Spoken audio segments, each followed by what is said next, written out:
नमस्कार मित्रांनो, लग्नानंतर होईलच प्रेम या मालिकेमध्ये आता काव्याने पार्थला तिच्या मनातलं सगळं काही सांगितलेलं आहे की तिला हे लग्न हवं आहे. मित्रांनो, आता खरंच काव्या आणि पार्थची गाडी आता रुळावर लागलेली आहे. मित्रांनो, आता होतं असं की ते मानिनी फोनवर बोलत असते आणि हे चौघेजण येऊन मानिनीला धप्पा करतात. मानिनी बिचारी खूप रागवलेली असते, कारण तिला कळलेलं असतं की हे कुर्कला न जाता चक्क फार्म हाऊसवर गेलेले असतात. त्यामुळे ती बोलते की मला काहीही न कळवता तुम्ही असे कसे गेलात. तेव्हा आता बिचाऱ्या सुना दोघीही मानिनीची समजूत काढतात. आता मानिनीला वाटतं की ह्या सुना सुद्धा माझ्या राहिल्या नाही, आपल्या मुलांच्या बाजूने झाल्यात. आणि या देशमुखांची खरंच फॅमिली एवढी गोड आहे ना, की इतके छान मस्तपैकी रुसवे फुगवे काढतात एकमेकींचे आणि खूप छान हसत खेळत असतात. तर इकडे आता आपली क्यूट नंदिनी अशी काहीतरी काढायला वरती उभी राहिलेली असते आणि ती अचानक पडायला लागते आणि जीवा तिला झेलतो. मित्रांनो, खरंच जीवा आणि नंदिनीची गाडी सुद्धा आता इतकी फास्ट ट्रॅकवर चाललेली आहे ना, की खरंच त्यांचं गोड क्यूट रिलेशनशिप पाहून खरंच आता मनाला खूप भारी वाटते. आता मित्रांनो, तिला झेललेलं आहे जीवाने आणि जीवा तिला बोलत आहे की अगं अशी पडत जा ना सारखी सारखी. नंदिनी बोलते, अहो काय बोलताय तुम्ही, मी पडावी अशी तुमची इच्छा आहे का. जीवा बोलतो, हो, अशी पडली ना की मी तुला सारखं झेलत जाईन ना, आणि हे कधीतरी माणसाने बिनधास्तपणे पडावं, ते पण कुठे माहिती विचार. तेव्हा नंदिनी बोलते, कुठे पडायचं. तेव्हा जीवा बोलतो, प्रेमात, प्रेमात माणसाने पडायला हवं. तेव्हा नंदिनी बोलते की जीवा मी तुमच्या प्रेमात पडले. अहो पडले काय, अखंड बुडाले. मित्रांनो, नंदिनी खरंच जीवाच्या प्रेमात एवढी वेडी झाली ना, फार पागल झालीये. जीवा किती चांगले आहेत आणि त्यांच्यावर प्रेम केल्यावर नंदिनीला किती आनंद मिळतो, आता हे नंदिनीला कळालेलं आहे. आणि आता नंदिनी खरंच जीवाच्या प्रेमात पडलेली आहे आणि ती जीवाला प्रपोज सुद्धा करणार आहे, ते पण सक्सेस पार्टी झाल्याच्या नंतर.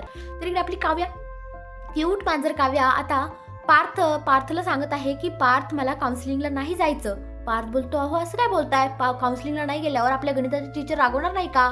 तेव्हा काव्या बोलते, हो तेच तर विचार करते, गणिताच्या टीचरला काय वाटेल मी काउन्सिलिंगला नाही गेले तर. तेव्हा पार्थ बोलतो, पण का का नाही जायचं तुम्हाला. तेव्हा काव्या बोलते, मनातल्या मनात होते बरं का, की अहो देशमुख मला हे लग्न हवं आहे. पार्थ बोलतो, काय बोललात का तुम्ही.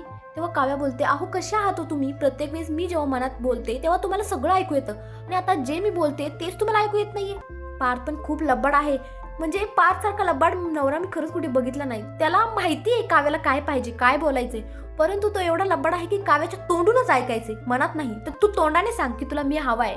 म्हणून आता काव्या बोलते, हा तुम्हाला नाही कळलं ना, मी मनातल्या मनात किती सारं बोलले की मला तुमची साथ हवी आहे, मला तुमच्यासोबत या बोक्या सोबत आयुष्यभर फिसकारायला आवडेल, मला तुमच्यासोबतच म्हातार व्हायचे, तुमच्यासोबत आयुष्य जगायचे, कारण मला हे लग्न हवंय. बापरे, काव्या तोंडाने बोलली आणि पारचा चेहरा पहा किती खुल्लाय, बाप रे खतरनाक.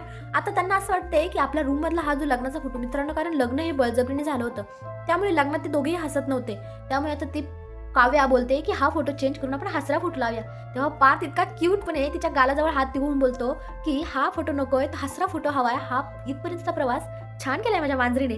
तर इकडे नंदिनी सुद्धा खूप खुश आहे आणि जीवाने जी पहिल्या पगारातून दिलेली साडी असते ती साडी तिला नेसायची आहे. जीवा ही खूप खूप खूप खुश होत आहे की म्हणजे तुला मी दिलेली साडी फारच आवडलेली दिसते. तर नंदिनी बोलते, नाही साडी काय, मला तुम्हीच फार आवडलात. मित्रांनो, आता ह्या चौघांचा प्रवास इतका सुरळीतपणे चालू झालेला आहे, त्यांच्या संसाराला आता खऱ्या अर्थाने सुरुवात झालेली आहे. पण आता मित्रांनो, त्यांच्या संसारात अखंड मिठाचा खडा पडणार आहे, कारण आता काव्या, रम्या आणि वसू आत्या खूप मोठा बॉम्बस्फोट घडून आणणार आहे 16 डिसेंबरला सक्सेस पार्टीच्या दिवशी. मित्रांनो, आता मला वाटतंय की त्या बॉम्बस्फोटने त्यांच्यामध्ये काही काय म्हणतात, त्यांच्या मनावर काही परिणाम होणार नाही, कारण जे काही सांगायचे ऑलरेडी त्यांनी एकमेकांना सांगून टाकले, फक्त नावं सोडून. फक्त नावं माहीत नाहीये, बाकी सगळा भूतकाळ पार्थ आणि नंदिनीला माहिती आहे. त्यामुळे बघू आता काय होतंय. तुम्हाला काय वाटतं, कमेंटमध्ये नक्की सांगा. धन्यवाद.